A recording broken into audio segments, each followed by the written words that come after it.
Hello everyone, स्वागत है आप सभी का स्टडी विद कविता में। तो आज का हमारा टॉपिक है पेरेटो के अभिजात वर्ग के परिभ्रमण के सिद्धांत की समीक्षा कीजिए। या एक क्वेश्चन और पूछता है, अभिजन से पेरेटो का क्या आशय है? अभिजन के परिभ्रमण की व्याख्या किस प्रकार करते हैं? तो हम इस क्वेश्चन का आंसर देखते हैं। पेरेटो द्वारा प्रस्तुत अभिजात वर्ग में परिभ्रमण का सिद्धांत, ये हमारा क्या है, हेडिंग है। अब देखते हैं, सामाजिक विचारधारा के क्षेत्र में अभिजात वर्ग की अवधारणा पेरेटो की प्रमुख देने मानी जाती हैं। अभिजात को अंग्रेजी में इलिट में कहते हैं। पेरेटो ने अभिजात वर्ग की परिभाषा का उल्लेख इलिट एंड सोसाइटी नामक पुस्तक में किया।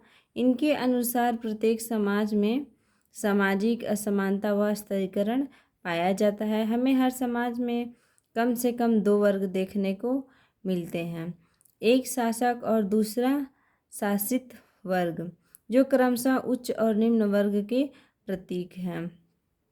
उच्च वर्ग को ही पेरेटो अभिजात वर्ग कहते हैं, जिनके हाथ में सत्ता होती है, जो समाज का संचालन करते हैं। दूसरा वर्ग है जो सुविधाविहीन होता है, जिसे हम सामान्य जन कहते हैं।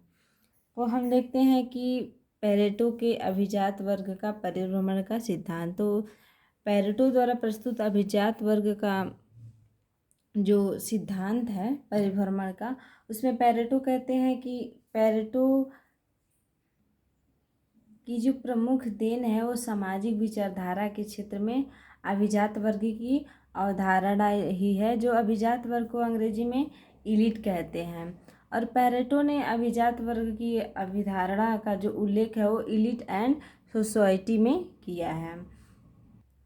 उनका कहना है कि उनके अनुसार समाज में क्या होता है, समाज में असमानता स्तरीकरण पाया जाता है। ये प्रत्येक समाज की बात है, हर समाज में असमानता पाई जाती है, स्तरीकरण पाया जाता है। तो कम से कम हर समाज को दो वर्ग से में देखने को मिलते हैं, अर्थात हर समाज के दो वर्ग होते हैं, एक उच्च होता है और एक निम्न होता है। तो वो कहते हैं कि एक शासक वर्ग होता है और दूसरा शासित वर्ग। मतलब एक जो होता है वो शासक होता है, शासक अर्थात मतलब एक जो है वो शासन करता है, और दूसरा जो है शासित वर्ग होता है, जिस पे शासन किया जाता है। अर्थात जैसे मान लीजिए राजा और प्रजा, जो राजा है वो क्या है, शासक है, और जो प्रजा है वो क्या है, शासित वर्ग है।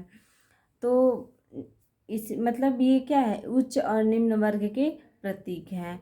तो उच्च वर्ग को पेरेटो ने क्या अभिजात वर्ग कहते हैं, और निम्न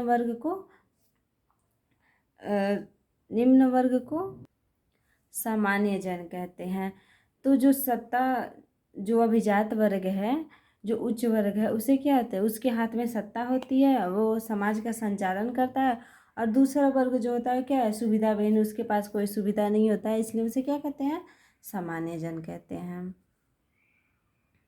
आगे देखते हैं, पेरेटो के पुस्तक इलिट एंड सोसाइटी में लिखा है कि जिन लोगों से किसी विशिष्ट मानवीय गतिविधि के क्षेत्र में सर्वोच्च अंक मिले, यदि उनका एक वर्ग बनाया जाए तो उसे अभिजात वर्ग कहते हैं। इस प्रकार पेरेटो अभिजात वर्ग में उन लोगों को शामिल करते हैं जो समाज में उच्च पद धारण करते हैं और वे बुद्धिमान, कुशल, साधन संपन्न होते हैं। हम सामाजिक जीवन के सभी क्षेत्रों में अभिजात वर्ग को देख सकते हैं। पेरेटो ने अभिजात वर्ग को दो श्रेणियों में बांटा है। पहला क्या है, शासक अभिजात, दूसरा गैर शासक अभिजात। तो सबसे पहले हम देखते हैं कि उनका जो पुस्तक है इलिट और सोसाइटी, जिसमें वो कहते हैं कि अगर लोगों का जो विशिष्ट एक मानवीय गतिविधि है तो उसके सर्वोच्च अंक अर्थात उसके क्षेत्र में जो मानवीय गतिविधि है उसके क्षेत्र में अगर सर्वोच्च अंक दिया जाए और उसका एक वर्ग बनाया जाए तो उसे क्या कहते हैं, अभिजात वर्ग कहते हैं। जैसे उच्च स्तर की जो हम बताए ना पहले, तो उसे क्या कहते हैं, अभिजात वर्ग करते हैं। तो इस प्रकार पेरेटो कहते हैं कि अभिजात वर्ग में उन लोगों को शामिल करते हैं जो समाज में उच्च पद को धारण करते हैं, जो बुद्धिमान होते हैं, कुशल होते हैं और साधन संपन्न होते हैं। तो सभी क्षेत्रों में अभिजात वर्ग देखने को मिलते हैं। तो इसी अभिजात वर्ग को 2 श्रेणियों में उन्होंने बांटा है। पेरेटो ने अभिजात वर्ग को 2 श्रेणियों में बांटा है, पहला शासक अभिजात, दूसरा गैर शासक अभिजात। तो हम देखते हैं पहले शासक अभिजात। पेरेटो ने इसमें उन लोगों को शामिल किया है जो प्रत्यक्ष या परोक्ष रूप में प्रशासन से संबंधित होते हैं। यह व्यक्ति समाज के प्रतिष्ठित पदों पर रहकर महत्वपूर्ण भूमिका निभाते हैं। अर्थात शासक वर्ग में जो शासक अभिजात हैं, तो उसमें हम देखते हैं कि उनमें उन लोगों को शामिल किया जाता है जो प्रत्यक्ष रूप से क्या होते हैं, प्रशासन से संबंधित होते हैं। अर्थात प्रशासन में मतलब उससे वो जुड़े रहते हैं एक तरह से कह लिया जाए तो। और वह व्यक्ति क्या है, समाज के प्रतिष्ठित पदों पर रह के, अर्थात जब वो प्रशासन से जुड़े रहते हैं तो इसका मतलब यही हुआ कि वो किसी न किसी पद पे हैं, वो किसी न किसी से क्या है, संबंधित हैं। तो क्या एक प्रतिष्ठित पद पे रहकर और महत्वपूर्ण भूमिका अपनी जो होती है वो निभाते हैं, अपना कार्य मतलब करते हैं। और दूसरा है गैर शासक। तो इस वर्ग में उन व्यक्तियों को सम्मिलित किया जाता है जिनका संबंध प्रशासन से नहीं होता, किंतु वे समाज में ऐसे पदों को धारण करते हैं जो प्रशासन को प्रभावित करते हैं। जैसे क्या हो गया, सेना, व्यापारी क्षेत्र, धार्मिक संगठनों में सर्वोच्च धारण करने वाले व्यक्ति को इनमें शामिल करते हैं।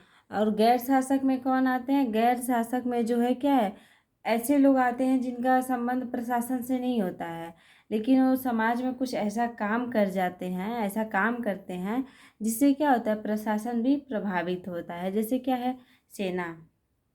हमारा सेना क्या है, किसी प्रशासन में नहीं है, मतलब वो शासन करने वाला नहीं है, लेकिन क्या है, देश के लिए ऐसा काम कर रहा है, समाज के लिए ऐसा काम कर रहा है जिससे क्या है, प्रशासन प्रभावित हो रही है।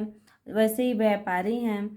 तो ऐसे ही लोगों को क्या 2 वर्गों में बांटे हैं, पहला शासक अभिजात, दूसरा गैर शासक। शासक अभिजात में क्या है कि जो समाज के लोग हैं वो प्रत्यक्ष रूप से प्रशासन से क्या है, संबंधित हैं, और वो एक प्रतिष्ठित पदों पर रहकर अपनी महत्वपूर्ण भूमिका निभा रहे हैं, अर्थात निभाते हैं, अपना कार्य करते हैं। और गैर शासक में क्या है, इस वर्ग में जो ऐसे व्यक्ति हैं जो जिनका संबंध शासन से नहीं है, अर्थात वो प्रशासन से संबंधित नहीं है, किंतु समाज में ऐसे पदों को धारण कर रहे हैं जो प्रशासन को प्रभावित कर रहे हैं। जैसे मान लीजिए सेना है, व्यापारी हैं, ऐसे लोग क्या हैं, गैर शासक में आते हैं। आगे देखते हैं। उपरोक्त आधारों पर हम पेरेटो द्वारा प्रस्तुत अभिजात वर्ग की कुछ विशेषताओं को रेखांकित कर सकते हैं, जिसमें क्या है, पहला, अभिजात वर्ग में उन व्यक्तियों को शामिल करते हैं जो सामाजिक, आर्थिक, राजनीतिक क्षेत्र में सर्वोच्च पदों पर होते हैं। दूसरा है, अभिजात वर्ग को शासक, गैर शासक 2 श्रेणियों में रखा गया है। तीसरा है, अभिजात वर्ग सार्वभौमिक है जो सभी समाजों में पाया जाता है। चौथा है, ये वर्ग समाज में स्थिर नहीं रहता, उसका परिभ्रमण होता रहता है। परिभ्रमण होता रहता है का मतलब है कि बदलाव होता रहता है। जैसे मान लीजिए कि आज जो सत्ता में है कल वो सत्ता में नहीं रहेगा, और जो कल सत्ता में नहीं है वो सत्ता में आ जाएगा। तो इस प्रकार क्या होता है, बदलता रहता है, परिभ्रमण होता रहता है, और ये स्थिर नहीं रहता है। तो आगे नेक्स्ट हेडिंग है हमारा अभिजात वर्ग का परिभ्रमण। तो अभिजात वर्ग के परिभ्रमण में हम देखते हैं, पेरेटो का मत है कि अभिजात वर्ग समाज में स्थिर नहीं होते, बल्कि उनमें ऊपर से नीचे तथा नीचे से ऊपर की ओर परिवर्तन होता रहता है। सामाजिक स्तरीकरण की यह विशेषता है कि यह कभी स्थिर नहीं रहता, और विशेष रूप से अभिजात वर्ग में अधिक परिवर्तन पाया जाता है। जब उच्च वर्ग में अभिजात लोग भ्रष्ट विलासी जीवन व्यतीत करते हुए अपने गुणों को खो देते हैं, तो निम्न वर्ग में आते हैं तथा निम्न के वे लोग जो चतुर और बुद्धिमान होते हैं धीरे धीरे योग्यता में वृद्धि करके उच्च वर्ग में आ जाते हैं। इसी प्रकार ऊपर दोबारा देखते हैं इसको, धीरे धीरे योग्यता में वृद्धि करके उच्च वर्ग में आ जाते हैं। इस प्रकार ऊपर से नीचे, नीचे से ऊपर की ओर अभिजात वर्ग में परिवर्तन होता है, जिसे पेरेटो ने अभिजात वर्ग का परिभ्रमण कहा है। निम्नलिखित रेखाचित्र द्वारा इसे अधिक स्पष्ट किया गया है। तो हम क्या कहते हैं, तो पेरेटो का जो अभिजात वर्ग का परिभ्रमण है उसमें हम देखते हैं कि पेरेटो कहते हैं कि परिभ्रमण जो है वो क्या है, परिवर्तन होने की प्रक्रिया है। वो कहते हैं कि प्रत्येक समाज में स्थिर नहीं रहता, अर्थात जो अभिजात वर्ग है वो क्या होता है, प्रत्येक समाज में स्थिर नहीं रहता, किसी भी समाज में स्थिर नहीं होता है, उसका क्या होता है, परिवर्तन होता रहता है। अर्थात जो शासक है, उच्च वर्ग के जो लोग हैं, उसमें अगर लालच आ गया, विलास की भावना आ गई, अर्थात जब उच्च वर्ग के लोग, अभिजात लोग भ्रष्ट विलासी हो जीवन व्यतीत करने लगते हैं, अपने गुणों को खो देते हैं, तो निम्न वर्ग में क्या होते हैं, धीरे धीरे योग्यता में वृद्धि करके उच्च वर्ग में आ जाते हैं। तो इस प्रकार नीचे से ऊपर, ऊपर से नीचे क्या होता है, अभिजात वर्ग में परिवर्तन होता रहता है, जिसे ही क्या कहते हैं, अभिजात वर्ग का परिभ्रमण कहते हैं।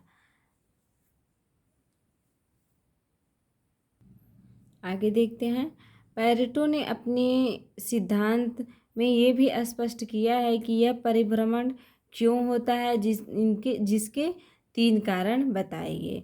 उन्होंने ये भी कहा कि ये क्यों होता है, अपने आप से भी सवाल किया है और इसका कारण बताइए। तो हम पहला कारण देखते हैं, कोई भी वर्ग पूर्णतः वर्ग नहीं होता, अतः परिवर्तन होना संभव है। दूसरा, अभिजात वर्ग के लोगों के पास शक्ति होती है, जब उस शक्ति का दुरुपयोग और विलासिता पूर्ण जीवन व्यतीत होता है तो अभिजात वर्ग का पतन हो जाता है। तीसरा है, पेरेटो के अनुसार, अर्थात पेरेटो का जो मत है वो दिया है, निम्न वर्ग में भी बुद्धिमान, कुशल, योग्य व्यक्ति होते हैं जो अपने प्रयत्नों द्वारा उच्च वर्ग में चले जाते हैं। पेरेटो के मतानुसार अभिजात वर्ग का विनाश उसकी संख्या में कमी व गुणों के नष्ट होने से होता है। अभिजात वर्ग के रिक्त स्थान को निम्न वर्ग के श्रेष्ठ व्यक्तियों द्वारा भरा जाता है और यह निम्न वर्ग के व्यक्ति सामाजिक व्यवस्था को अपने हाथ में लेते हैं और नए अभिजात वर्ग का निर्माण करते हैं। इस प्रकार समाज में अभिजात वर्ग का उनके गुणों, कुशलता के आधार पर परिभ्रमण होता है। तो पेरेटो ने जो परिभ्रमण का जो सिद्धांत दिया वो पूछा है कि मतलब ये किस कारण होता है, तो उसके 3 कारण दिए गए हैं। पहला है कि कोई भी समाज क्या वो पूर्णता नहीं होता, उसमें परिवर्तन होता रहता है, अर्थात परिवर्तन होना संभव है।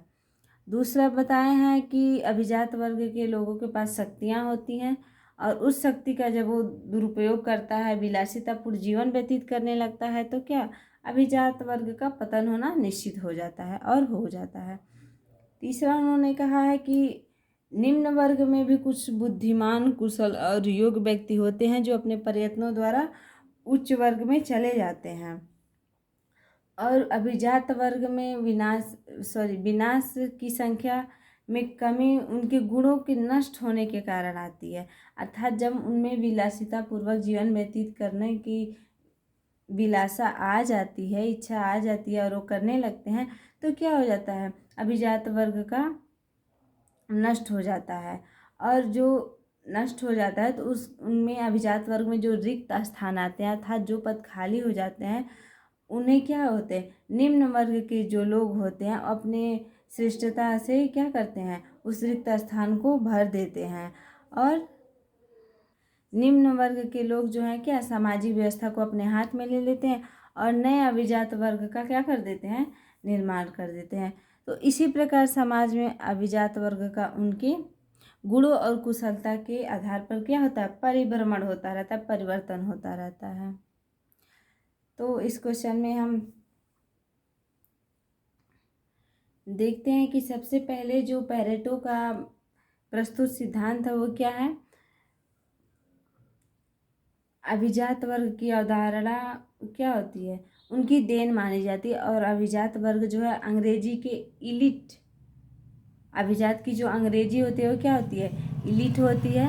और जो पेरेटो का अभिजात वर्ग की जो अभिधारणा का उल्लेख है वो क्या है, इलिट एंड सोसाइटी नामक पुस्तक में किया गया। उनके अनुसार समाज में जैसे क्या है, दो वर्ग देखने को मिलते हैं, पहला शासक, दूसरा क्या होता है, शासित वर्ग।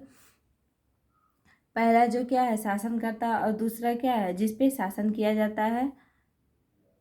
फिर इस क्रम में आगे देखते हैं कि पेरेटो ने जो क्या है अभिजात वर्ग को दो श्रेणियों में बांटा। पहला शासन अभिजात्य, दूसरा क्या है गैर शासक अभिजात्य।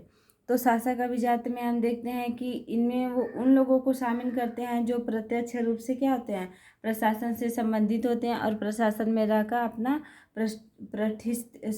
प्रतिष्ठित रूप से अपना कार्य करते हैं।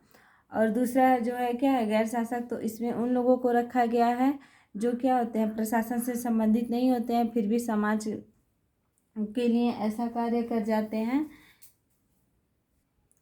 किंतु वे समाज के लिए कुछ ऐसे पदों को धारण करते हैं जो प्रशासन को क्या कर लेते हैं, प्रभावित कर लेते हैं। जैसे सेना, व्यापारी आदि क्या हैं, ये गैर शासक में आते हैं। तो इसमें हम देखते हैं कि पेरेटो का जो आगे जो हमारा अभिजात वर्ग का परिभ्रमण है उसमें पेरेटो कहते हैं कि अभिजात वर्ग स्थिर वर्ग नहीं होता है, इसमें नीचे से ऊपर, ऊपर से नीचे क्या परिभ्रमण होता रहता है, परिवर्तन होता रहता है।